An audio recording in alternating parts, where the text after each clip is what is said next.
Last week there was a rush of IPO filings that we briefly covered during last week's live stream.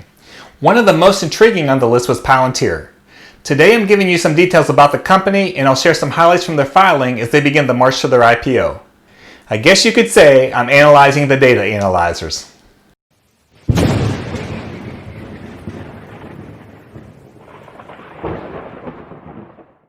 Hey everyone, welcome back to the channel, and in some cases, welcome to the channel for the first time. My name is Kevin. As always, shout out to the community for your fantastic support. Today we're taking a first and more in-depth look at Palantir on the channel. But before we get into it, today's a special day, and I want to take a moment to thank the biggest supporter I have on YouTube. She encouraged me to start the channel when I was just thinking about it. In fact, she gave me gifts at Christmas that was to encourage me to stop thinking about it and to just do it. She helped me with finding and then using editing software, and she's the first to tell me that I'm doing a great job with it, even when I'm not sure that I am. We met 2 years ago today, and I look back at how great that day was and how great it has been with her ever since.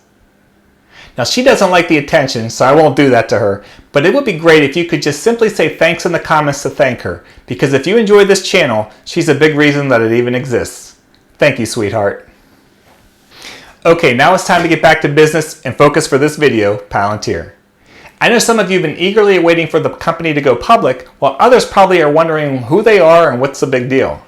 So let's start talking a little bit about the background of the company. The company's full name is Palantir Technologies, Inc., which actually comes from the Lord of the Rings, where the magical Palantir were seeing stones, which allowed their users to communicate with each other or to see faraway parts of the world. The company was founded in 2003 with their mission initially being to build software for U.S. intelligence agencies for counterintelligence purposes. They have since evolved to also support commercial businesses. At the most basic level, they are a data analytics company. Palantir helps gather information from various sources like internet traffic and cell phone records and analyzes that information. One of the co-founders is Peter Thiel, who also co-founded PayPal and became Facebook's first outside investor.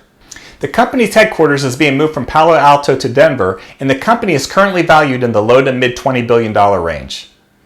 In the filing, Palantir discusses the two principal software platforms it has developed.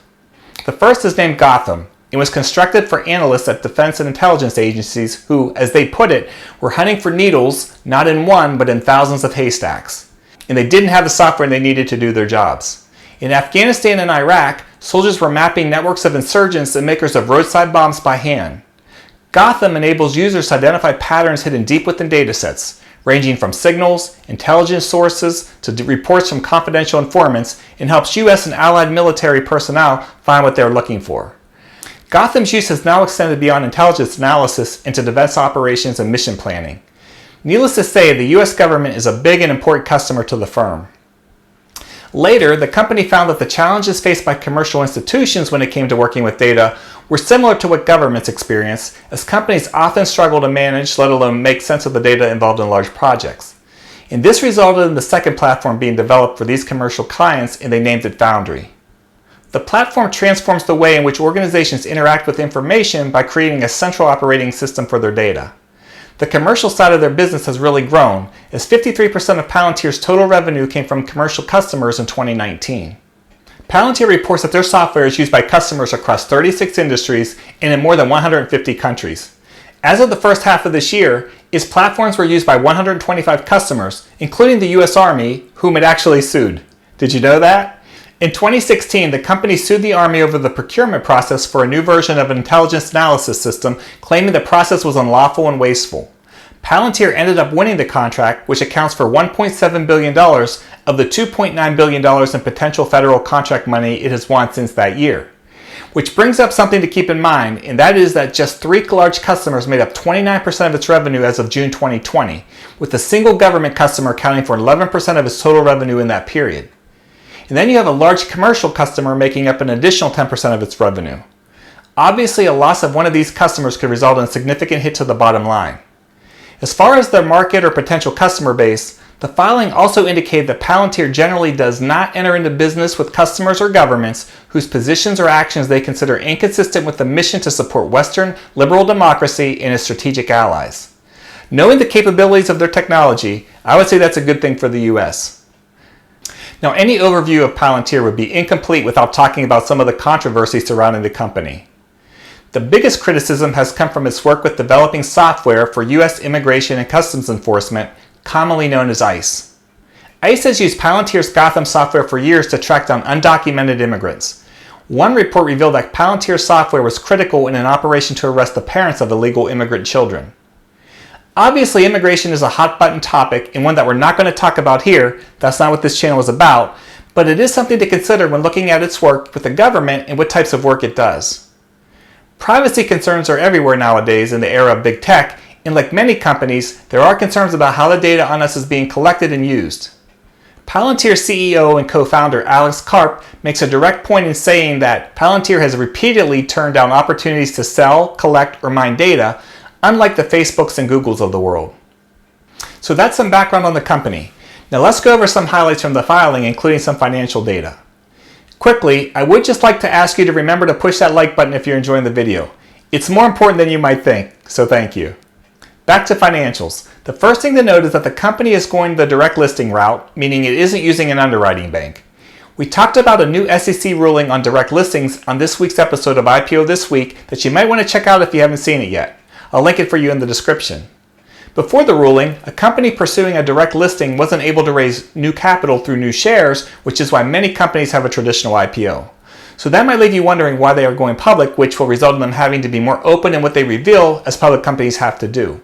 And the main reason is really just to have that liquidity that is important to current investors and employees. Simple as that. To give you some financial highlights from the filing, the first thing to know is that the company has never been profitable since its inception.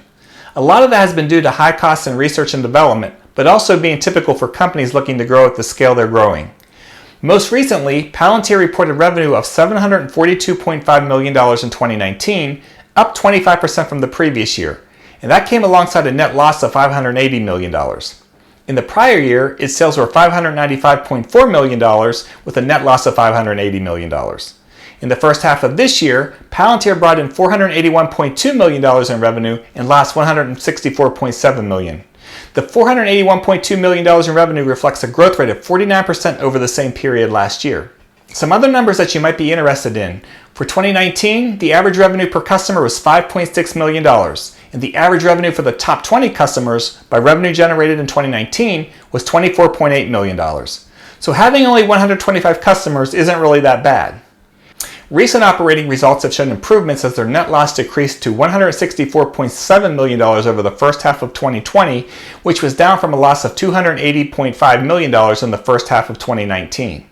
Palantir says that it plans to grow its revenue by becoming the default data solution within the U.S. government, further expanding into the commercial sector, and expanding its reach with existing customers. The company estimates the total addressable market for their software across the commercial and government sectors around the world would be approximately $119 billion. When considering the market, they exclude institutions in countries or regions where they have chosen not to sell their software, as I mentioned earlier. The Palantir stock will be listed on the New York Stock Exchange under the ticker PLTR once trading begins. We're still a little bit away from the IPO date, but now that the filing has been submitted, we're getting close. I'll make sure to keep you up to date as we get closer to the big day coming, so you'll want to make sure you have your notification bell turned on. As more information comes out and I have more time to dig through the filing, I'll release another video on Palantir with updated information and share some of my own personal thoughts about the company right before trading begins. I know I can count on my subscribers to stay informed and share updates in the comments, because after all, that's what the community is all about. You learning from me learning from you, and all of us learning from each other. And if you're not part of the community, well, that's on you, because we'd love to have you on board. You just got to push that red subscribe button, and then you're in. And it's free. Seriously, we don't require your firstborn or anything. And once you're in, you'll be sure to keep up on all the upcoming IPOs and SPACs when we release our weekly featured show, IPO This Week, as well as the more analytical videos that I put out on some of the companies that investors have a lot of interest in. I know I'm biased, but I think this channel is a combination of the best and most concise way to stay up on all of the companies going public. And I'm always working to try and make it better. Anyway, I hope everyone enjoyed this video. And if you did, please like it and share it with your friends, or even share the link to your social media sites. After all, the more we grow, the more we can and will do here. Thank you for watching, and until next time, have a great day.